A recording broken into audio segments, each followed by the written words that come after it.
Lovely, lovely, lovely. Thank you, gorgeous Carmel, for joining us on our group, the Empowered Parents Group. We give you a warm welcome to our amazing group of parents.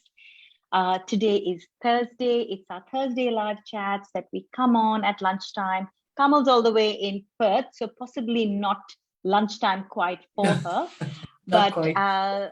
Kamal, welcome. This is our 1 p.m. in Melbourne, Brisbane, on this side of Australia, where parents are going on to their lunch breaks and they jump on for our 20-minute Thursday live chat with an expert of someone who's been active in our group. So the parents in our group are familiar with you, familiar with your work, they've seen your name. So they are, we want to give them more of you. So your topic I thought was brilliant. It caught my attention as well. And I do this for a job. So I know there's a reason where that's coming from, because you are the communication queen. So I wasn't surprised with a catching topic like that. So tell us a little bit about you before you jump into what that one tip is to be that awesome parent. So tell us, who are you as a parent? I know you're a grandparent too, so you've done the whole parenting and you've come out the other side. So your perspective is something that I term as invaluable, because you've been through the journey. And I've got 16-year-old and a 21-year-old. So I feel like I've done the hard yards, but no, the challenges keep coming. So I'm not quite there. And I'd like to hear, is that the same with you as your kids have grown older and you've got grandchildren? So take it away and awesome. Thank you for joining. Thank you. Well, first of all, thank you for having me, Amanda. It's awesome to be here.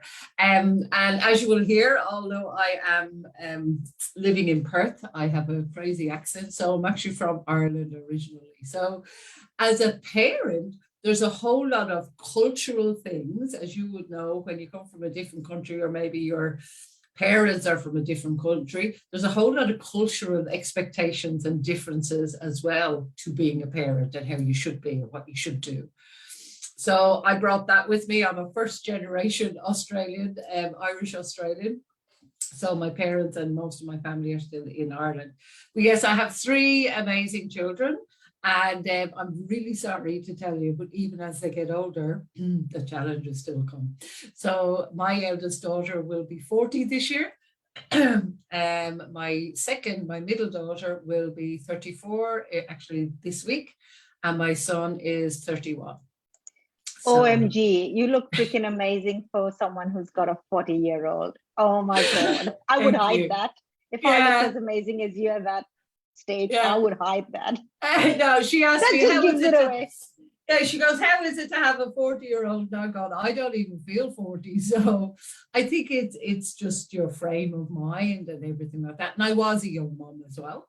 And for many, many years then, as my kids got older, so I think my eldest was about 17 or 18, that kind of age group, was when I became a single parent.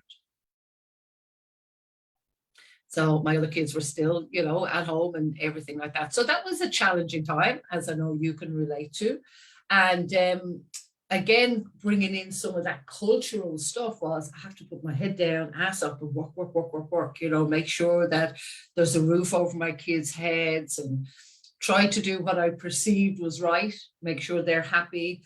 I was forever, my background was hospitality. So I worked quite odd hours and weekends, and I would, then my son was a big sportsman, so I might work till 2 or 3 in the morning. I'd be back up and have him at sports before 8 the next morning, maybe cricket or something. Wow. As you look back, Carmel, so that's a lot. That's the, I can completely relate. As a single parent, you're doing the job of 2 parents, and you have a lot of other, challenges. The emotions, because we work with emotions, and our programs are all around emotional mastery. With parenting kids, as a single parent, has a lot of that component as well, besides the challenges physically on you, and like you said, lack of sleep, because you have to take on all of these roles and bring home that added income. So tell us, as you look back from where you are now, what are some key takeaways from you? What are the strengths you saw in your strength? Let's start. I'd Yeah, really love to a know that. great question. One of the things I did become was the queen of the 10-minute nap. You know, I could be ready for work and there was something and I could set the alarm and go zoom, because you have to take sleep wherever you could get it, Wow. even as they were getting older. But what I learned from there was that that's why I brought up the cultural things when I said it earlier. There was that high, and look, my parents, my whole family were brought up as Roman Catholics. So there was a big, strong push on you have to make sure you're okay. You have to do the right thing. And the right thing was perceived as putting yourself last and making sure the kids were okay. So some of the strengths that I look back on now were very much my resilience. No matter what happened, I could still pop up. It wasn't always easy. And I certainly did not know how to master my emotions way back then. There's so much more available now.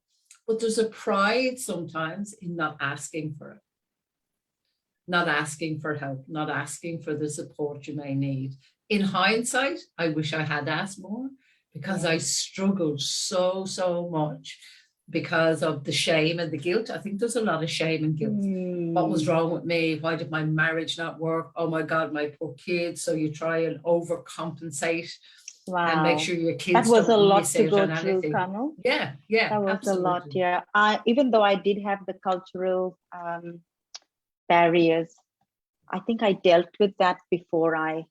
Yes. Yeah, so that's so great insights as you look back to see what are some roadblocks that you must overcome to thrive on this journey. 1,000,000%. And all it was then was, when I do look back, and you're so right, like reflection is really insightful. I just went on one foot in front of the other. I was on automatic. I just had to cope with whatever was sideswiped, whatever happened. I just have to do that.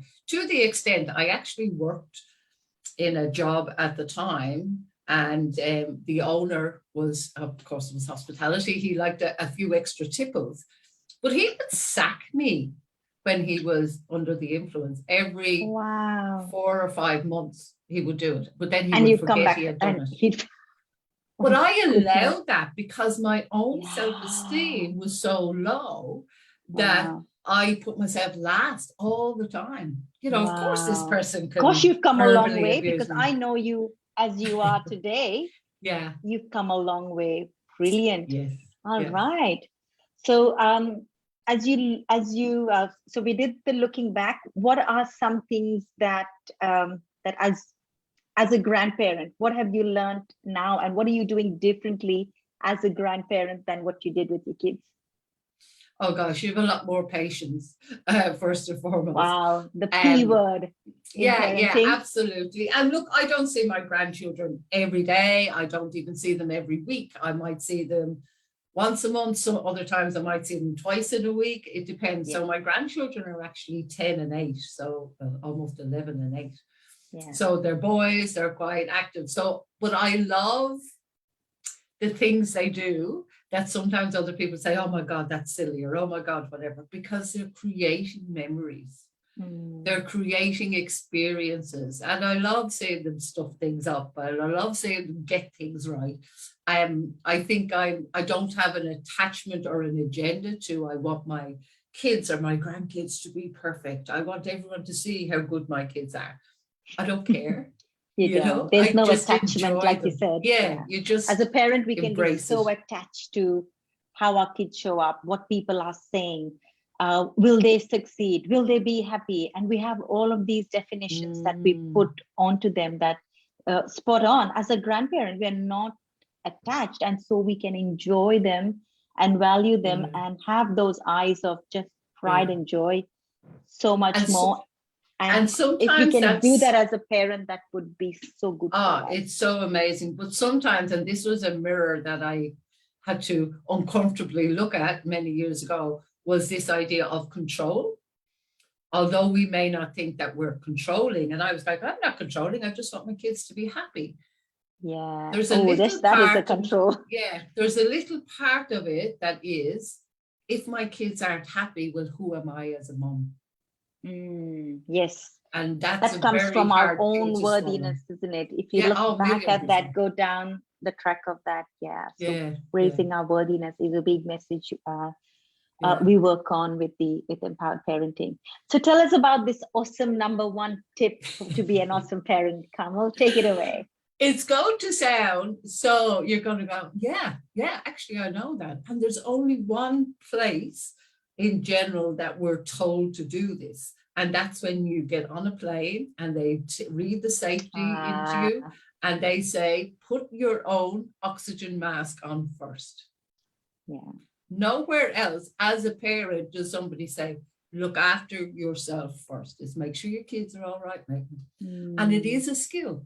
You would know that, Yolanda, from all that you teach and the amazing work you do. It's a practiced skill. It needs to be practiced. So you actually have to practice putting yourself first above all else. And I know, as a mom, it sounds quite selfish because you go, I'm first, but you have to. So whether that's your health, your exercise, your own mind, you have to practice and find ways of self-care and putting yourself first above all else. Once you master that skill, you can be everything you need to be for your kids, for your partner, whatever that is, for your work environment. As small as that sounds, or as little as that sounds, that is a huge one, Carmel, on so many levels. It is key because we cannot give what we don't have. If we're not filling our cup first, we can have the best of intentions to support our kids and feel depleted. I have parents that come to me that feel like all they do is give, receive no appreciation. They feel drained out. They feel like a doormat. And I was there too, overwhelmed and trying to do so much so that I could be, didn't even realize I was doing it because at the depths of me, I felt like I was not good enough. Yeah. And that is so far from the truth. We attach all of these signs, or we have this checklist of what determines us to be good enough. And why I say this is so much bigger than what it seems is because it's what we were taught as well, Carmel. I know, absolutely. As the way my mom raised me was, she did the same thing, and she did deplete herself, and she did go through the whole cycle, and all we did was model without thinking. And that, I love that you've hit on that, because the words we speak, we kind of all have an agreed meme, for example, on what procrastination is. Or, we say all this stuff. So this is not a new skill. Nobody's going to say, oh my God, I've never heard that before. However, we don't actually do it. And as you say, we model, and this is what our kids do, that we think, oh, I stayed with my husband maybe because my kids, I did this. They see it, they model. And I remember once saying to my daughter, actually, and it was a pivotal moment for me, she was in a relationship that wasn't the best. And I remember stopping dead and saying to her, I'm sorry. And she went, for what? I said, for the woman I was that taught you that this was okay. Wow. And that for me was huge as well, because I realized that, and it's no disrespect to parents or anything like that, but it was a cycle.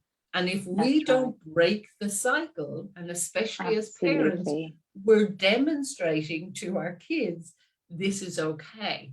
So if I want to give my kids a good sense of who they are and the confidence to be everything that they are and embrace it, I have to do it, not just talk it. That's right. Our kids learn more from who we are than what we say and tell them to do. We can be telling them, be brave, or don't be shy, or, go put yourself forward. But in our day-to-day, if we are holding ourselves back and we are not dealing with our own ups and downs of our emotions, and we are concerned about how our kids are showing up with their emotions, we need to come back to ourselves. That's where it all originates. Absolutely. So And thank the you for that. emotions actually stay. One of the studies I've done is psychosomatic therapy. And in short, it's your body's talking or you're listening. But our emotions stay within our body if we don't find ways of working it out and releasing it. So for that to stay there, and unconsciously we demonstrate to our kids, even having difficult conversations. I mean, if you keep putting it down, it actually impacts your liver. So when you are enabling your kids to have that difficult conversation and not to be quiet in the corner, that's very powerful. As uncomfortable as it may seem in that moment, it's very powerful. But you doing it yourself and you being Yeah. vulnerable, but coming from dealing with your own debts before you do that, because our kids can feel us energetically. Oh, so it's one thing to say, you know, I feel the way I feel, and you should own how you feel too, or we should work through that. It's important that parents do that inner work, which is what we are all about on Empowered Parenting. Absolutely. So that was brilliant, Carmel. Tell us about a little bit about you. What are you doing? What value do you bring into the world? Awesome. Thank you for that. Look, as I said, my background was hospitality, but then I decided to be a coach because, you know, people were going to pay me to just talk to them. How easy was that? However, fast forward, and I wasn't doing very great. I still had to go back to work because I discovered I couldn't actually market myself is the best way. Reflection is looking, I actually just sent an email out about it. It's like, you can have the best idea and the best everything in the world, but if nobody knows who you are, they're not going to help you. So when I went down that rabbit hole of finding out how to market and looking at some of the big Don't we all that, need to go down that rabbit hole?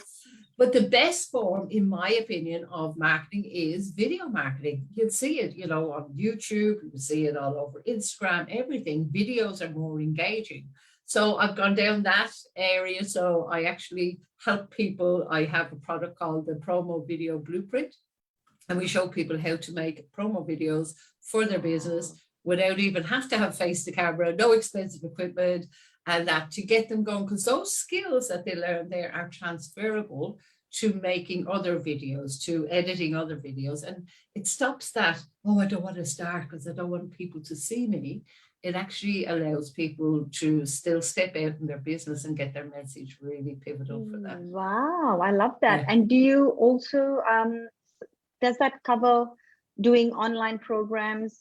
And because there's lots of video content there, because I'm building an online course, but I'm just switching the camera on and talking to it. Can I do it in a more exciting way, Carmel?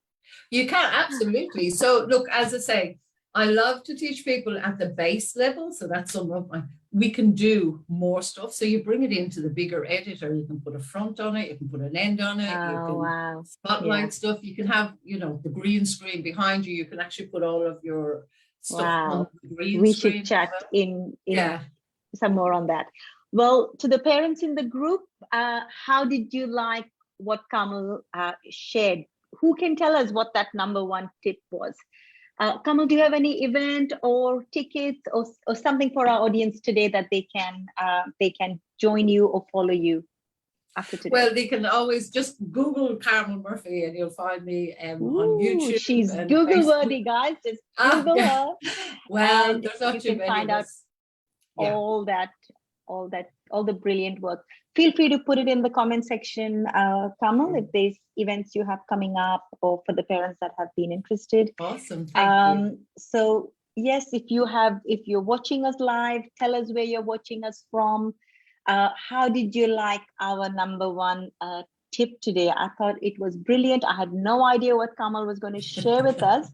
And I was very interested to know, and spot on. That has so many facets to it. It goes down to our own worthiness as well. The reason why we don't put that mask on, as humans having as souls having a human experience, that journey is about recognizing our own worthiness, which is what gets us to put that mask on and live that life, that whole life that we're here to support our kids so that they can be their best selves. So Yeah. brilliant point today. Thank you for sharing, and we look forward to having you on our group again. If you loved what Carmel shared, if you are watching us, if you're watching a replay, give us a thumbs up, give us a hashtag replay, put in a question if you would love to go deeper on that topic. Carmel, myself, we are here to support you. And the other parents in the group are also welcome to share their insights. We loved having you with us, Carmel. Thank you so Thank much. you. And we look forward to having you again. Thank you so much for having me.